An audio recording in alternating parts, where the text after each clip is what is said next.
make a switch for an electric circuit. What are you doing, Bart? I'm wondering how the light switch works, Stat. I know it turns the light on and off, but I'm not sure how it does that. The best way for you to see how it works, Bart, is for you to make a switch. Let's make one together.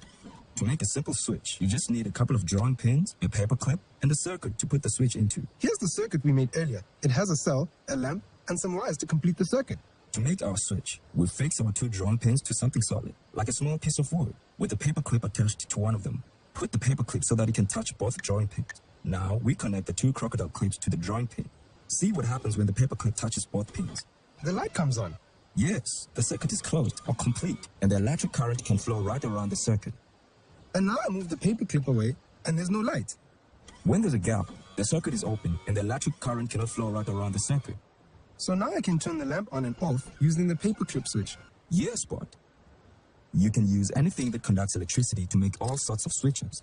Here are some I made earlier.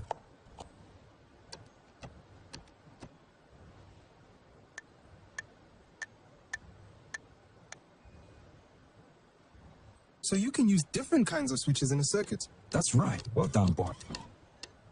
You've been learning about different kinds of switches, Bart. Come and look at my train set. I used a lot of different switches. First, you have to switch the light on. Of course. To turn the light on, we use the same kind of switch you made. It's an on-off switch. It does a simple job of opening or closing a circuit, turning the components on or off. It's also called an SPST switch. That means a single-pole, single-throw switch. What a brilliant train set. Thank you. Here's another on-off switch. This one turns the train set on or off. And this one turns the station lights on.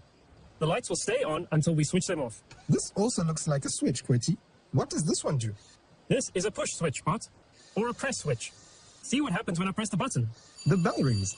Yes, and when I let go, the bell stops. So the current in the circuit only flows as long as you keep pressing the switch closed? That's right, Bart. Now look at the stop-go light. We don't want any accidents, so the light must always be showing either red or green. We need a different kind of switch. We need a switch that closes one circuit or another, but never both. We call this an SPDT switch. Does that mean single-pole, double-throw, Quetty? Well done, Bart. You're really switched on.